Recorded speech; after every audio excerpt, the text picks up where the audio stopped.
ఇంద్ర పేరా? అవునన్నా, ఎలాగో చనిపోయిన ఇంద్రానే మళ్ళీ మాకు కొడుగ్గా పుట్టాలని అనుకున్నాం కదా, అందుకని బాబుకి ఇంద్రా పేరే పెడదాం. నా మనసులో ఉన్నది గౌతమ్ గారు చెప్పారు. బాబుకి ఇంద్ర గారి పేరే పెట్టాలి. అవునన్నా, బాబుకి ఇంద్ర అన్నయ్య పేరు పెడితే చాలా బాగుంటుంది. అవునండి, ఇంద్ర పేరే బాగుంటుంది. ఏం బాగుంది? నా పింటకుళ్ళ ఉంది.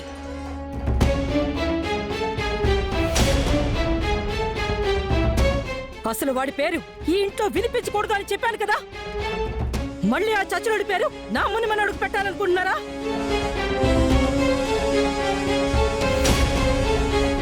ఇంద్ర పేరు పెడితే ఏమవుతుంది నాన్నమ్మా?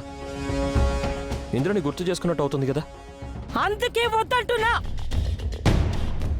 ఆ నామకుడు చచ్చాడు. వాడెవ్వరికీ గుర్తుండాల్సిన అవసరమేమీ లేదు. ఇంద్ర అనామకుడు కాదమ్మా, ఈ ఇంటి పెద్ద కొడుకు. ఎవడ్రా ఎవడ్రా పెద్ద కొడుకు? ఎన్నిసార్లు చెప్పాలి నీకు? వాడేమన్నా మన వంశమా, రక్తమా? ఆ అనామకుడి పేరు నా వంశ వారసుడికి ఎలా పెట్టాలి, ఎలా పిలవాలి?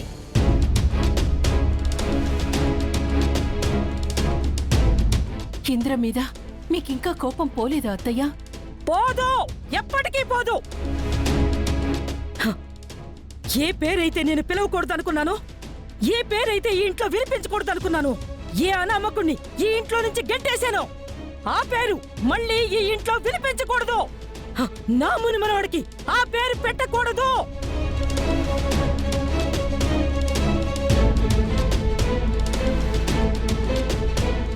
బాబు జాతకం ప్రకారం ఈ అనే అక్షరంతో మొదలైన పేరు పెట్టచ్చని చెప్పారు కదా.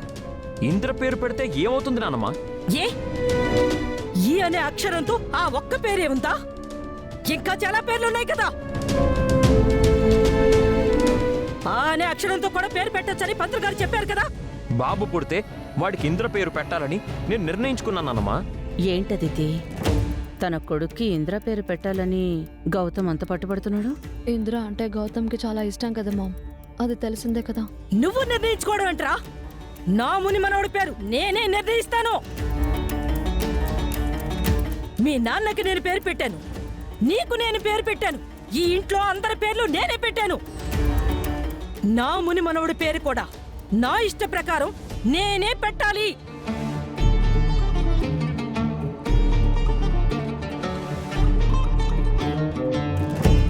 ఎందుకమ్మా ఇంత పట్టుపడుతున్నావు? ఇంద్రపైన నీకు అంత ద్వేషం ఎందుకు? నా వంశం, నా రక్తం కాని వాణ్ణి ఎవ్వణ్ణి నేను ప్రేమించను. అది మనిషి అయినా, వస్తువైనా, ఆఖరికి పేరైనా.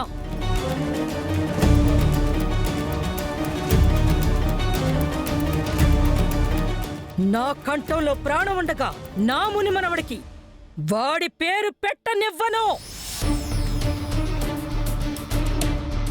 ఇంద్ర పేరు ఎలా పెట్టనివ్వవో నేను చూస్తాను. సర్లేండి అత్తయ్య, ముహూర్తానికి ఇంకా గంట టైం ఉందని పంతులు గారు చెప్పారు కదా. మీరంత ఆవేశపడకండి. ముహూర్తంలోపు వేరే పేరు చూద్దాం. మీ అందరికీ ఇప్పుడే చెప్తున్నాను, వాడి పేరు పెట్టడానికి వీల్లేదు.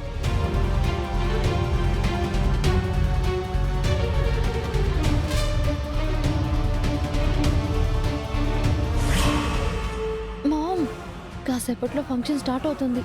ఫంక్షన్ స్టార్ట్ అయిందంటే బాబుని ఎత్తుకెళ్ళడం కష్టం అవుతుంది. నువ్వు ఆ వరాలతో ఏదో ఒకటి చెప్పి వెంటనే బాబుని తీసుకెళ్ళమని చెప్పు.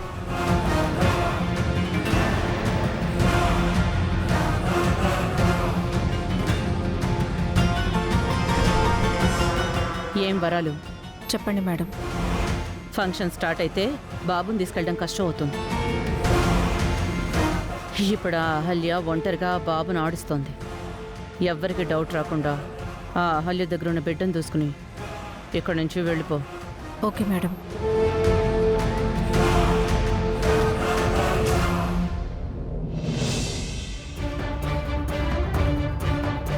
నమస్తే మేడం, నా పేరు వరాలు. నమస్తే. నేను బారసాల ఫంక్షన్ డెకరేషన్ చేయడానికి వచ్చాను. అవునా, చాలా బాగా డెకరేట్ చేశారండి.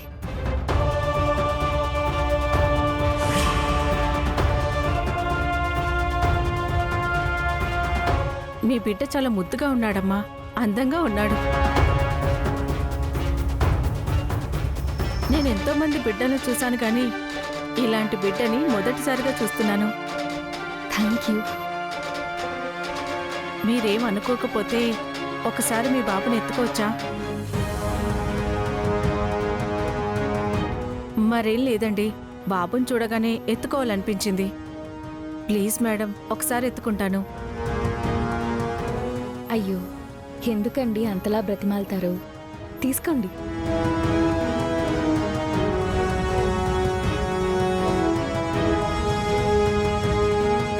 అహల్య గారు,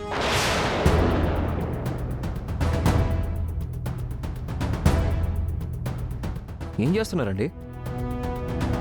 మీ బాబు చాలా ముద్దుగా ఉన్నాడండి, ఒకసారి ఎత్తుకోవాలనిపించింది. మీరు డెకరేషన్ చేయడానికి వచ్చారు కదా, అవును సార్.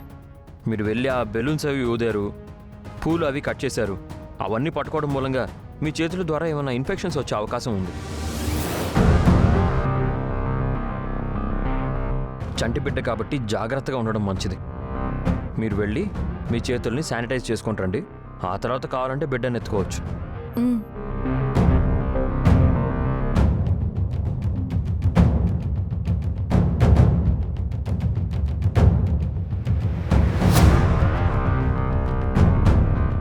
ఏంటి అహల్య గారు, ఎవరికి పడితే వాళ్ళకి బాబునిస్తారేంటి?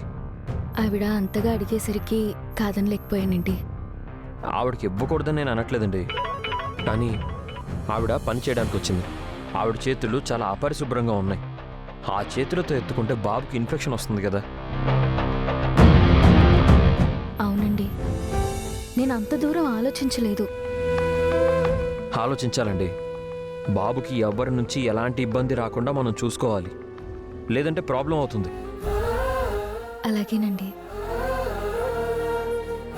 రే బుజ్జి కన్నా, చూసావా మీ నాన్న నీ గురించి ఎన్ని జాగ్రత్తలు తీసుకుంటున్నారో? నాతో పాటు మీరు కూడా జాగ్రత్తలు తీసుకోవాలి. బాబుని కంటికి రెప్పలా కాపాడుకోవాలి. నేను వీడికి నాన్ననైతే మీరు అమ్మ. నాకంటే మీకే ఎక్కువ బాధ్యత ఉంది.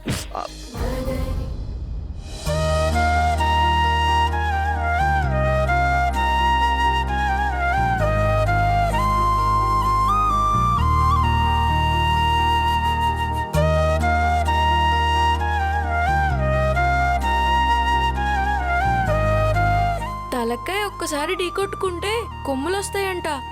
మళ్ళీ ఇంకోసారి ఢీకొట్టుకోండి.